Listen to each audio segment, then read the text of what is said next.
ये है talks news network और आप देख रहे हैं पॉलिटॉक्स, राजनीति का कच्चा चिट्ठा। मुख्यमंत्री अशोक गहलोत की अध्यक्षता में बुधवार को वीडियो कॉन्फ्रेंस के माध्यम से करीब 3.5 घंटे तक चली राज्य मंत्री परिषद की बैठक के दौरान प्रदेश में राजस्थान बोर्ड की 10वीं और 12वीं की परीक्षाओं, कोविड प्रबंध, वैक्सीनेशन, कोरोना महामारी के कारण अनाथ हुए बच्चों को संबल देने के लिए पैकेज जल्द तैयार करने तथा तीसरी लहर में संक्रमण के फैलाव को रोकने की तैयारी आदि पर विस्तृत चर्चा कर महत्वपूर्ण फैसले लिए गए हैं। बैठक में सर्वसम्मति से राजस्थान बोर्ड की 10वीं और 12वीं की परीक्षाओं को निरस्त करने का निर्णय लिया गया है।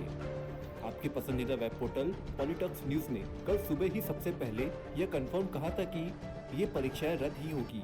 बैठक में इस बात पर विचार किया गया है कि महामारी से समाज के अन्य वर्गों के साथ साथ विद्यार्थी वर्ग भी अत्यधिक प्रभावित हुआ है। चिकित्सा विशेषज्ञ संक्रमण की तीसरी लहर से बच्चों के अधिक प्रभावित होने की आशंका व्यक्त कर रहे हैं। ऐसे में राजस्थान माध्यमिक शिक्षा बोर्ड अजमेर की 10वीं एवं 12वीं की बोर्ड परीक्षाओं को निरस्त करने का निर्णय लिया जाना चाहिए।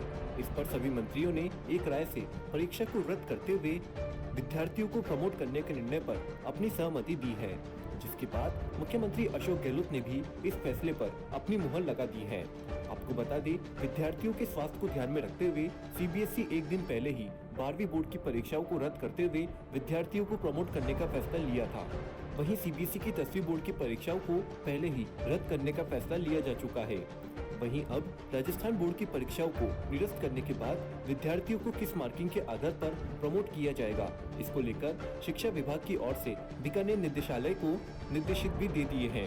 साथ ही आने वाले दिनों में शिक्षा विभाग के अधिकारियों के साथ मीटिंग करने के बाद मार्किंग का आधार तय किया जाएगा। गहलोत मंत्री परिषद की इस बैठक में दूसरा महत्वपूर्ण फैसला लिया गया है कि कोरोना वायरस के चलते अपने माता पिता या दोनों को खो देने वाले बच्चों की राजस्थान सरकार मदद करेगी। बैठक के बाद कैबिनेट मंत्री गोविंद सिंह डोटासरा ने जानकारी देते हुए कहा कि सरकार अनाथ हुए ऐसे बच्चों के लिए सामाजिक सुरक्षा पैकेज की घोषणा करेगी। बैठक में यह भी बताया गया है कि पहली लहर के समय जिन 33 लाख असहाय, निराश्रित एवं श्रमिक परिवारों को 3,500 रुपए प्रति परिवार की सहायता प्रदान की गई थी, उन्हें संबल देने के लिए इस वर्ष 1,000 रुपए की दूसरी किश्त इस जून माह में जारी कर दी जाएगी। इन परिवारों को 1,000 रुपए इस वर्ष की पहली किश्त अप्रैल माह में ही दी जा चुकी है। बैठक में राज्य मंत्री परिषद ने प्रस्ताव पारित किया है कि केंद्र सरकार अन्य आयु वर्गों की भांति ही 18 से 44 आयु वर्ग के युवाओं के लिए निशुल्क वैक्सीन उपलब्ध कराए। ग्लोबल टेंडर करने के बावजूद वैक्सीन निर्माता कंपनियां राज्यों को वैक्सीन उपलब्ध कराने के लिए तैयार नहीं है।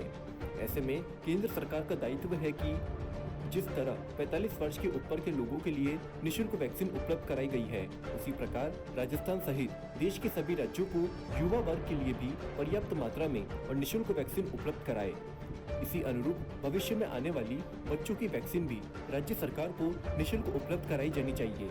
बैठक में मंत्री परिषद ने कहा कि प्रदेश में वैक्सीन डोज की वेस्टेज का प्रतिशत 20.8 है, जो कि वैक्सीन वेस्टेज की राष्ट्रीय औसत का 6% एवं भारत सरकार द्वारा वैक्सीन खराबी की अनुमति सीमा 10% से काफी कम है। वैक्सीनेशन के साथ साथ कोरोना के खिलाफ जंग के सभी मानकों में राजस्थान देश के अग्रणी राज्यों में है। गहलोत मंत्री परिषद की बैठक में कोरोना संक्रमण की वर्तमान स्थिति, वैक्सीनेशन, ब्लैक फंगस रोकने के उपायों एवं तीसरी लहर की रणनीति पर विस्तृत चर्चा की गई है। इस दौरान बताया गया है कि राज्य सरकार के कुशल प्रबंध तथा जन अनुशासन लॉकडाउन की प्रभावी पालना के कारण बीते 20 दिनों में एक्टिव रोगियों की संख्या में तेजी से कमी लाने में मदद मिली है। संक्रमण की दूसरी लहर के पीक पर राज्य में एक्टिव रोगियों की संख्या 2 लाख से अधिक हो गई है, जो अब घटकर 37,000 के स्तर पर आ गई है। रिकवरी रेट भी 95% से अधिक हो गई है। इसके साथ ही ऑक्सीजन की खपत 400 एमटी प्रतिदिन से घटकर 222 एमटी प्रतिदिन के करीब हो गई है। म्यूकोरमाइकोसिस के उपचार के लिए 37 निजी एवं राजकीय अस्पतालों को अधिकृत किया गया है। बैठक में बताया गया है कि तीसरी लहर की तैयारियों के लिए सामुदायिक स्वास्थ्य केंद्र स्तर तक स्वास्थ्य सेवाओं को बेहतर किया जा रहा है, जिसके तहत पाइपलाइन से ऑक्सीजन की आपूर्ति तथा ऑक्सीजन जनरेट प्लांट स्थापित किए जा रहे हैं। चिकित्सा कर्मियों को प्रशिक्षित किया जा रहा है। साथ ही बच्चों के लिए आवश्यक दवाओं का प्रबंध किया जा रहा है। पॉलिटॉक्स ब्यूरो, जयपुर। ये है टॉक्स न्यूज नेटवर्क और आप देख रहे हैं पॉलिटॉक्स, राजनीति का कच्चा चिट्ठा।